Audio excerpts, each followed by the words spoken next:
This is a download from the BBC. To find out more, visit bbc.co.uk/Radio 4. I think it was like walking into a fog where I couldn't think, I couldn't hear, I couldn't see. It was a silent place, and I found myself crying, unable to speak to people, unable to do normal things. I just wanted to stay in all the time and cry. Many of us will be familiar with Dorothy Nielsen's state of mind. In previous eras, it might have been termed melancholia. More recently, the onset of such symptoms was labelled as a mental breakdown. But now there's a catch-all: depression. What Dorothy was experiencing was depression. We all know that. And what we also all now know is that help is right at hand. Can you remember that first pill? Yeah. It was Prozac, was it? It was Prozac, yes. At that time it was green and yellow. Green and white, in actual fact. They're not now. Yes, I remember looking at it and thinking, how low have I come that I need to take these. This year sees the 25th anniversary of Dorothy's green and white pill. Yes, Prozac has more than come of age. Indeed, Prozac is a young adult now, one who, together with its siblings, other SSRIs or selective serotonin reuptake inhibitors, remains the go-to pabulum for the treatment of depression. 46.7 million prescriptions for antidepressants, the vast majority of them SSRIs, were written in England in 2011. Figures obtained by the BBC show there has been a sharp rise in the number of antidepressant drugs being handed out by doctors. Leading drug companies have criticised new research which suggests that antidepressants, such as Prozac, might not be effective. Prescriptions of these antidepressants costing the NHS £120 million. The question is, do they work?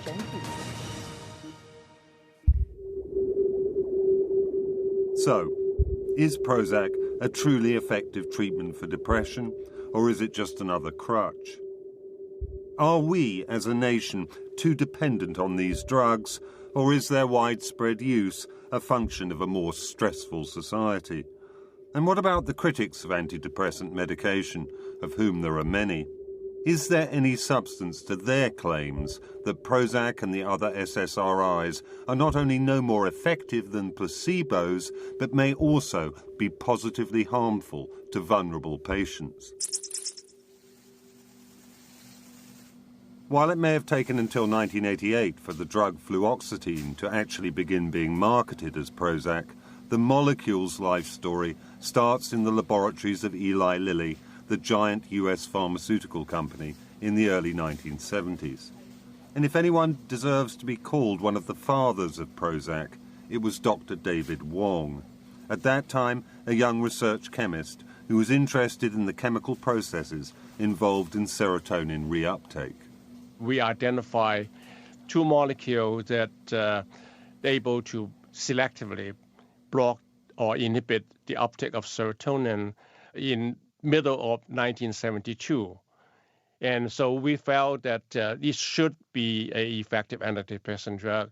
But exactly what the causal relation is between a drug that prevents the reuptake or absorption of serotonin by the human brain and the alleviation of depression associated with this phenomenon remains unproven.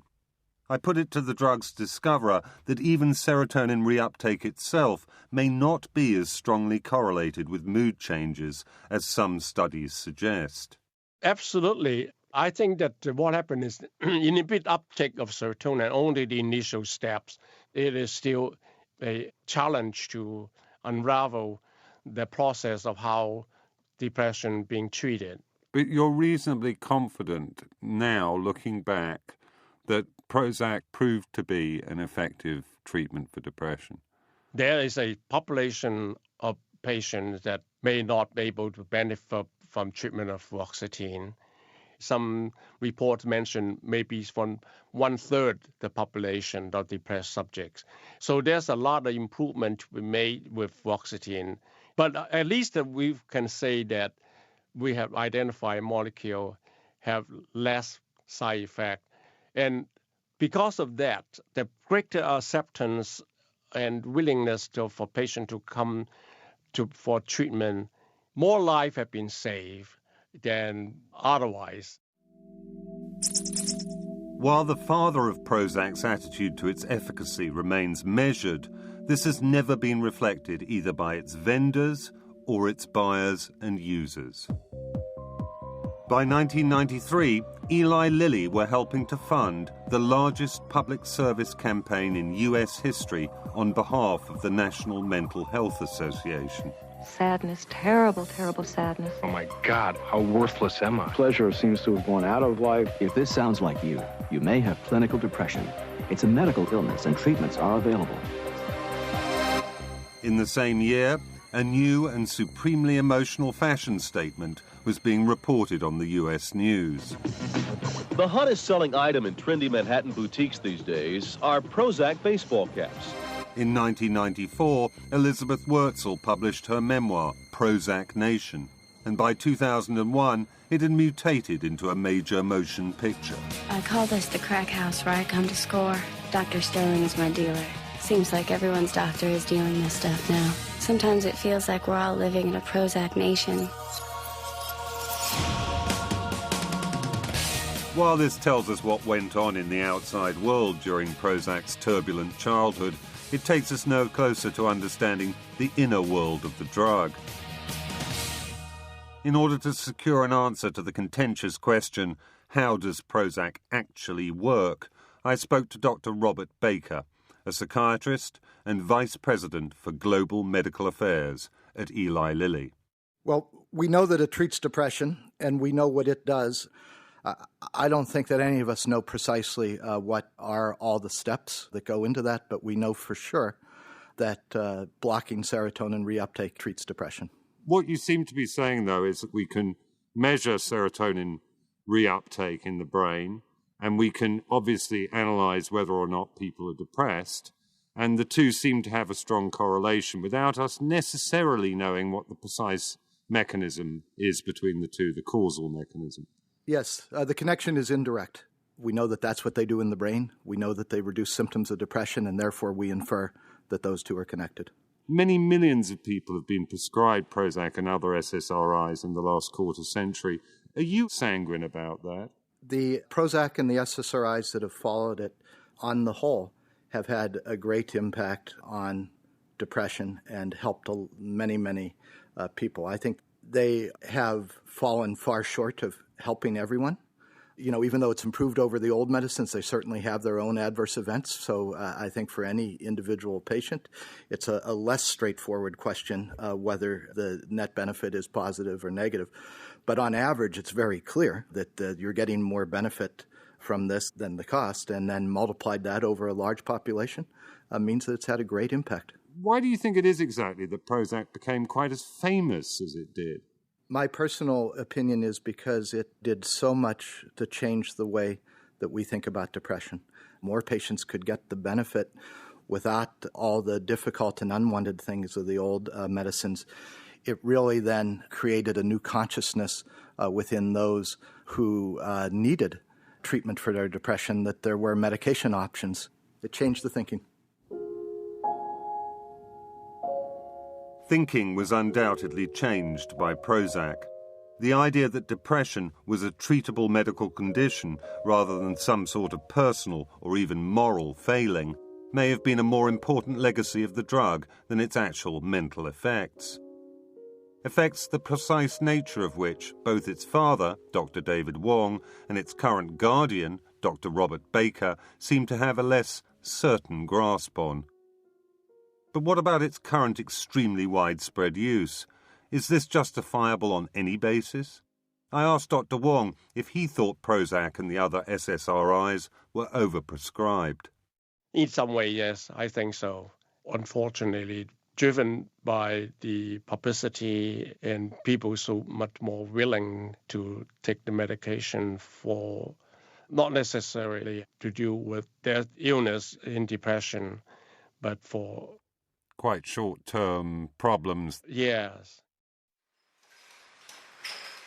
Prozac was one of the first blockbusters, which typically are understood to mean drugs selling over $1 billion a year around the world. For Eli Lilly, the drug company that developed it, it was an incredibly lucrative drug. It generated perhaps $20–25 billion over the lifetime of its patent. So it's still something that's pointed to as a symbol, really, of the emergence of the modern large industrialised pharmaceutical companies. Andrew Jack is the pharmaceuticals correspondent for the Financial Times. In the last 30 years or so, you've seen a lot of consolidation within the pharmaceutical industry. So companies have merged together, always in the search for some new drug that will keep them operating effectively, and also in a changing regulatory environment, which means the costs of successfully developing new drugs have been constantly rising.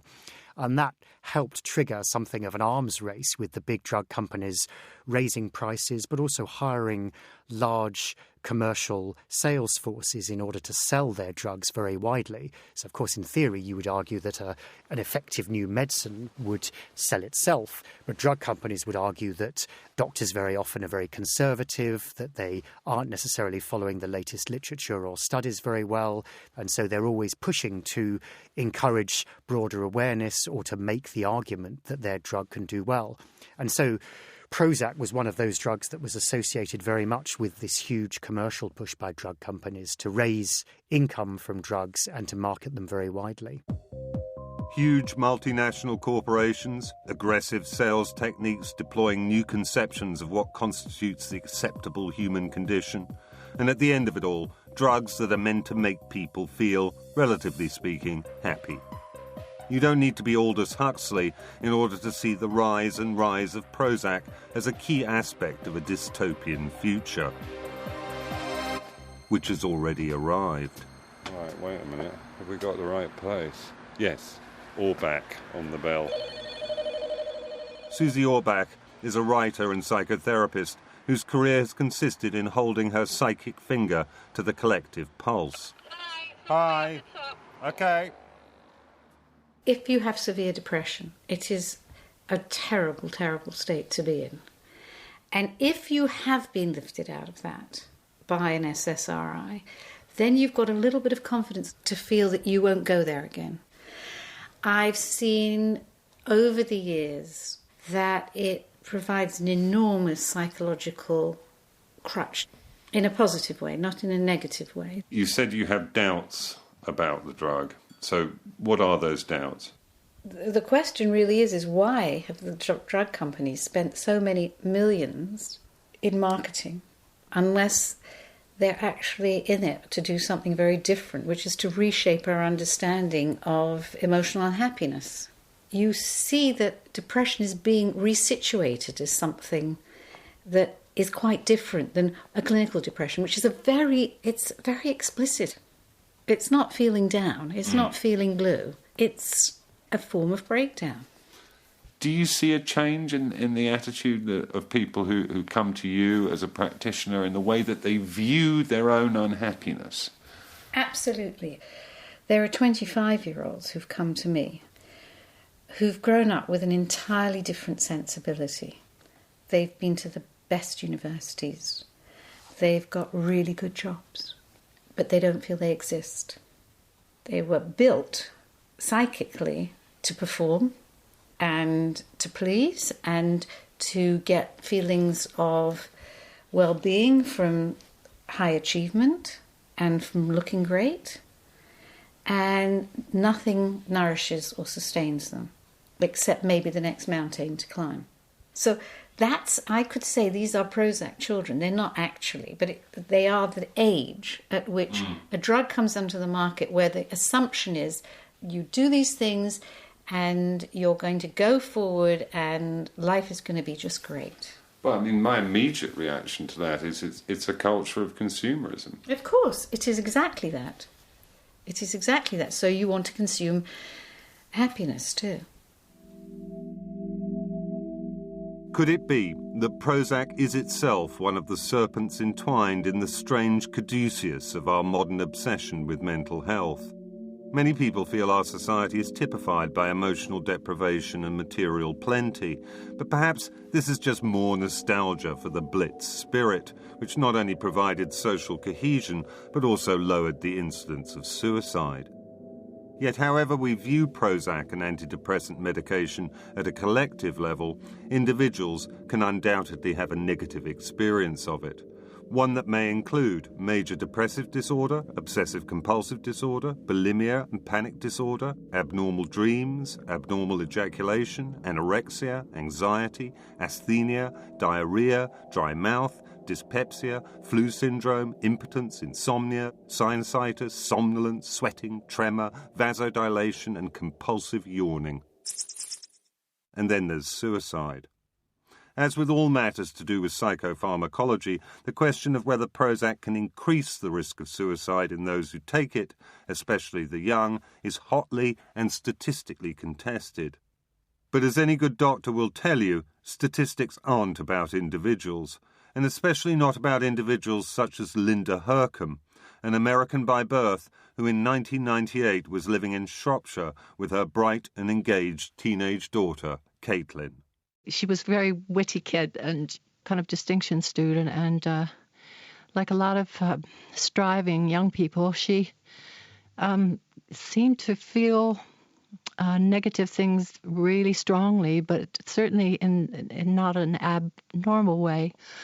She told me she wanted to go to our local GP and get Prozac because everybody said it made you feel great, and I did the usual mum thing about, there ain't no magic bullets, baby, and she danced home the first day on Prozac. She said, Mum, I feel so fantastic, I'm going to do the dishes, and that kind of thing, and she was on Prozac for 63 days before she hanged herself in the front bedroom, the guest bedroom of our home here in Shropshire. Her 20th birthday would have been the 11th of June. It may be kind of crude or kind of obvious thing to say, but to put it bluntly, to what extent do you attribute her suicide to Prozac? Caitlin had all the symptoms, had I known what they were, of adverse reactions to the drug. She had these horrific nightmares that I could hear her screaming, and I went into her bedroom and just lay down with her and said, honey, it's okay. And she said, oh, Mom, I just had a dream. I had this machete and I killed you. And I just made a joke out of it. I said, all kids want to kill their parents sometimes, honey.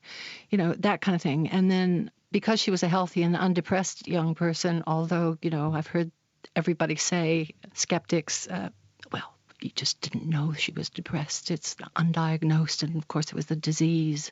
And was Caitlin somebody who found it difficult to get out of bed in the morning and face the world, or who consistently said that she was feeling negative and unable to cope? She's quite the opposite. She was a glass 3/4 full girl.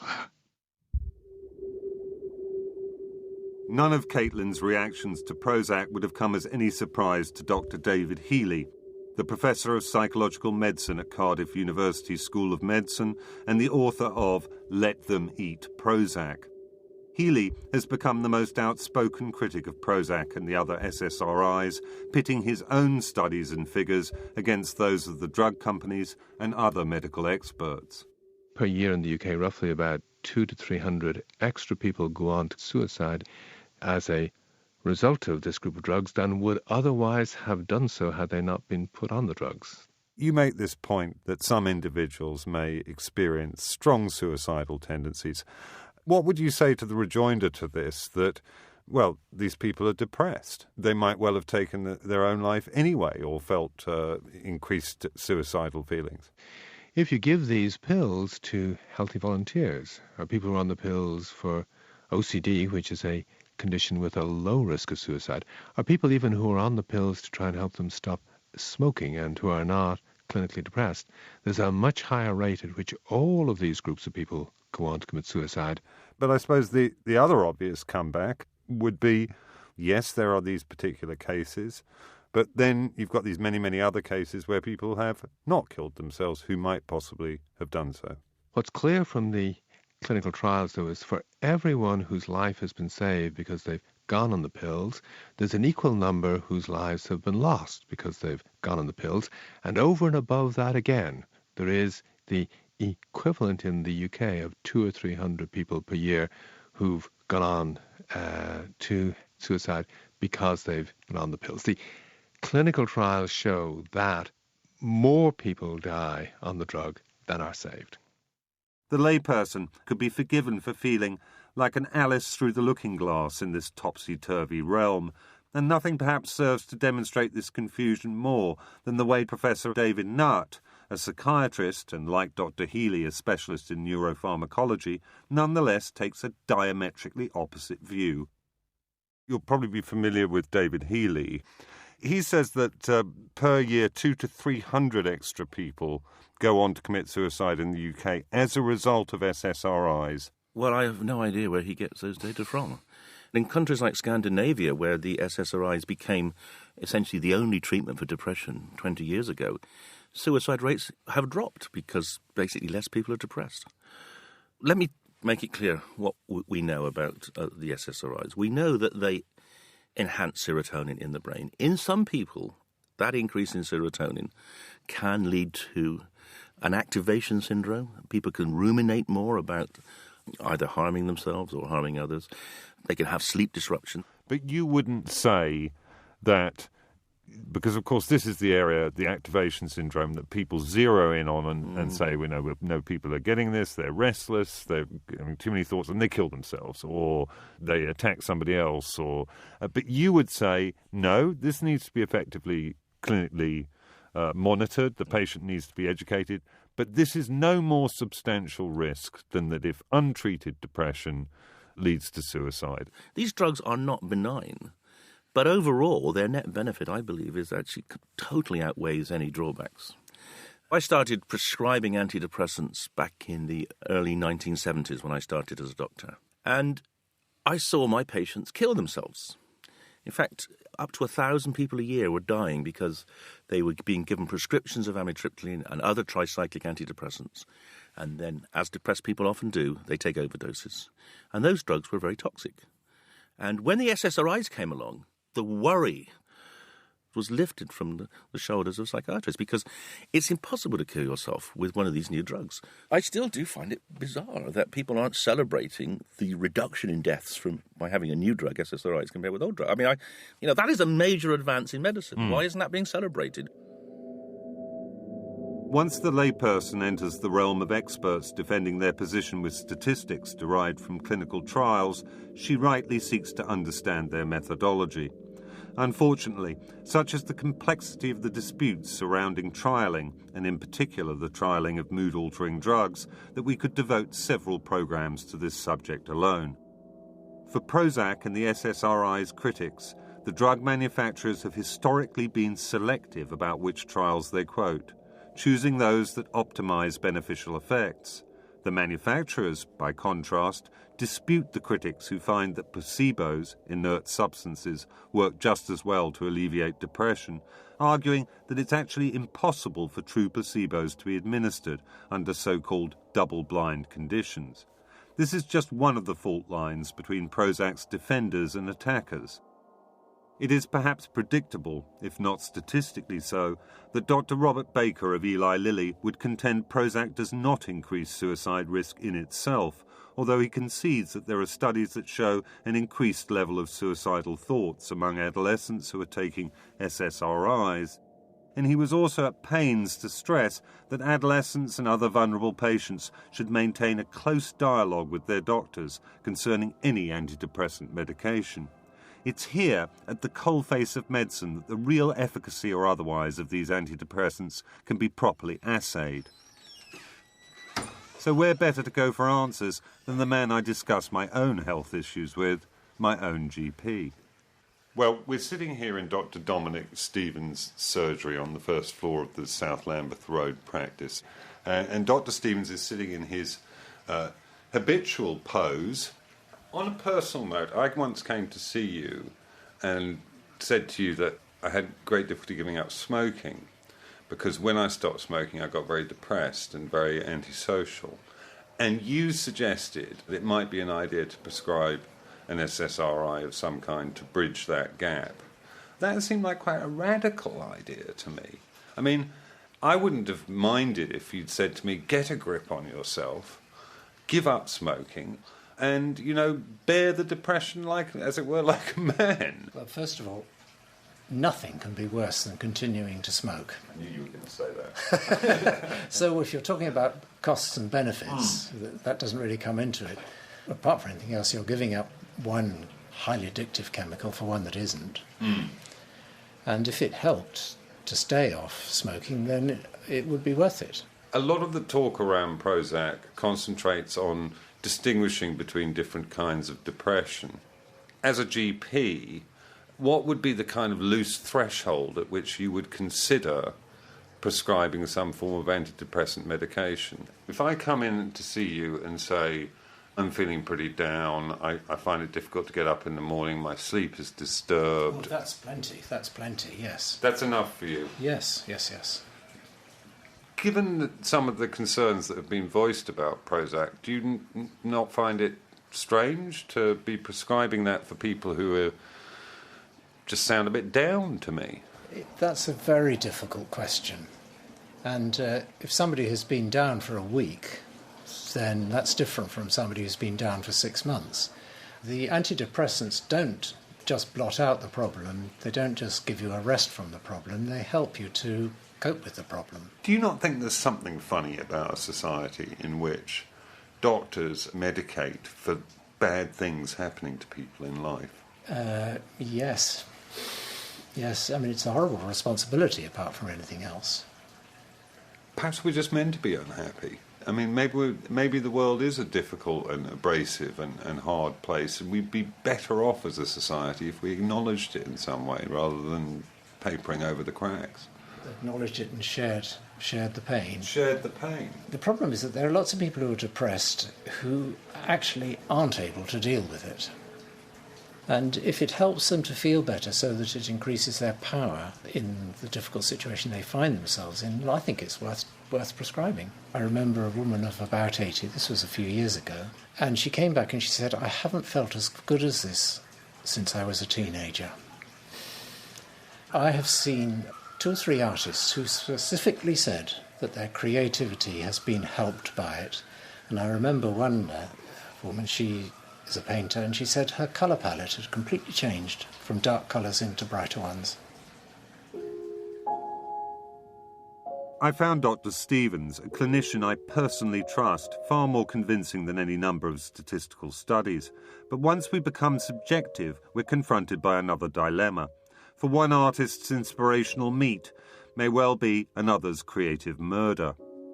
I've known the writer, Alex Preston, for a number of years, and when I first met him, he had recently withdrawn from antidepressants. Not Prozac, but another SSRI. Initially prescribed Seroxat at the age of 17, Alex didn't manage to stop taking antidepressants until his mid-20s. But when he did, the transformation was profound and has included a burgeoning literary career. I certainly remember a feeling of dissociation, that I had somehow been cut off from some sort of creativity. And that somebody said this to me about the characters in my books the other day, that they're characters to whom things happen rather than characters who take decisions. And I do feel that there was a kind of lack of agency during those years. It felt like it was blocking off some access to feelings, to emotions, and a kind of conscience as well, which is, I think, a strange idea that I do feel that in the years since I've been on a kind of intensive study course of developing ethics and a conscience. That's a very striking thing to say. You would actually say that the distinction between being on SSRIs and off it takes place in the kind of moral faculty. Because I didn't feel a great comeback when I did something wrong, because I didn't have that kind of tortured feeling, that it didn't feel that it was that wrong. What had made it difficult for Alex to stop taking the pills was a phenomenon that we do normally associate with habit-forming drugs: withdrawal symptoms. I mean, the most invasive and profound one was this kind of, I don't know, a sort of mind storm or sort of jagged electric shocks passing across your head and I thought I was having a stroke the first time. They were very, very scary and very, very unpleasant. Nausea, almost complete loss of appetite. You know, it felt like I was fighting a battle with myself and with it. One researcher who believes the battle Alex had been fighting was a pointless one was Irving Kirsch. Currently the professor of psychology at Plymouth University, Kirsch is the author of The Emperor's New Drugs. I assumed that antidepressants worked. I wanted to see what the placebo effect was on these patients. And what I was surprised to find out was that almost all of it was a placebo effect for most patients. Your work seems to suggest that the effects of these drugs are at best only marginally better than placebos, and at worst may in fact, because of the side effects that are involved in taking them, have a worse impact on these patients. Would that be fair? That would be fair, and that's true for the vast majority of patients. There are a small group, maybe 10 to 15% of those being prescribed antidepressants, who do show more of a difference between drug and placebo. But for the vast majority, the difference is small. It's not large enough to be of any clinical importance in somebody's life. It's very difficult for us to, in some sense, know who to believe. On the one hand, you have a highly, in theory, respected group of professionals and who strongly push the idea that these are extremely important and efficacious medications that are saving people's lives. And on the other hand, you have a group of, again, highly respected professionals who are saying, no, these drugs don't work. Why do you think we have reached this impasse? Well, there are many reasons for the impasse. One is that it takes time for things to change in medicine and in science. Another is that there are people who have a personal investment in maintaining the beliefs that they have in these drugs. After all, what is a psychopharmacologist going to do if he or she doesn't have antidepressants to promote? But there are many people who remain convinced that Prozac and the other SSRIs have been, for them, a lifesaver. And I suspect that no amount of data will dissuade them from the testimony of their own senses. I was washing breakfast dishes and I thought, I would like to go out today. I had never wanted to go out for the last 5.5 years. Even taking the dog out, I wanted to do it at night because I didn't want to speak to people. I didn't want to see people. So here was I standing in the kitchen sink saying, I would like to go out. And it just helped me to cope. And as I began to feel stronger on the medication, I was able to change more about my own life. It helped me so much to come to terms with who I am and what I could be. How do you feel about Prozac on its 25th birthday? God bless Prozac. For those who have had this profound response to taking Prozac, it may not much matter to them that an inert, sugared pill could be just as effective. And after all, most of us are perfectly happy to take an antibiotic, even though we may have a poor grasp on how it attacks infection. Our intellectual deficit is compensated for, we feel, not by a religious faith, but a belief in the fundamental benignity of the medical professions and the pharmaceutical industry. But there are others for whom the phenomenon of depression itself necessarily raises uncomfortable questions about us, the society we live in, and the authorities we in turn trust. Questions that cannot be answered by little green and yellow pills. Psychotherapist Susie Orbach. Well, I work with pain and upset and conflict and confusion and the struggle to find a life, to be curious about yourself and to have life develop for you. And when you look at the questions that are asked to prescribe Prozac, there are, do you wake up early? Are you anxious? And all of us could say yes to that at different points in our lives. The question is what we make of those questions or what use those can be to us. To me, it misses the point. Are you in a way saying sometimes we should be a bit unhappy. But I don't actually think that there's anything called happiness that doesn't include the capacity to tolerate sadness, unhappiness, loneliness, confusion, doubt. Otherwise, the happiness is entirely synthetic. I mean, what is it? It's like MSG, isn't it, rather than chicken stock. Monosodium glutamate and selective serotonin reuptake inhibitors. Linguistically, they sound similar. But while psychotherapists like Orbach may want us to face up to unhappiness, there are others for whom intense negative feelings are, unsurprisingly, entirely negative. My own views of Prozac and the SSRIs have been shaped almost entirely by personal experiences and those of people I'm close to. But when I began to research the subject more thoroughly for this programme, I soon realised that my attitudes were tendentious and my understanding shallow. I cannot claim to have significantly altered the former or deepened the latter.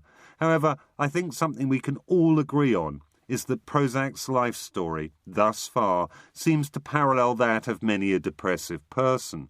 A brilliant start, followed by a turbulent adolescence, and now a troubled early adulthood.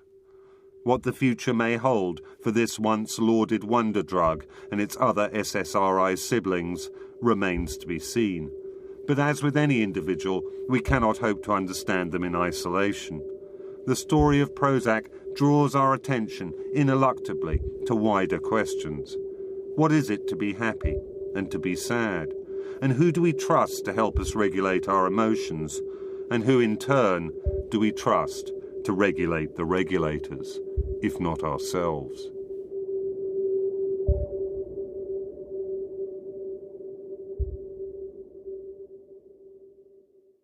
If you've enjoyed this programme, you might like to try other Radio 4 podcasts, including Start the Week, lively discussions chaired by Andrew Marr, and a weekly highlight from Radio 4's evening arts programme Front Row.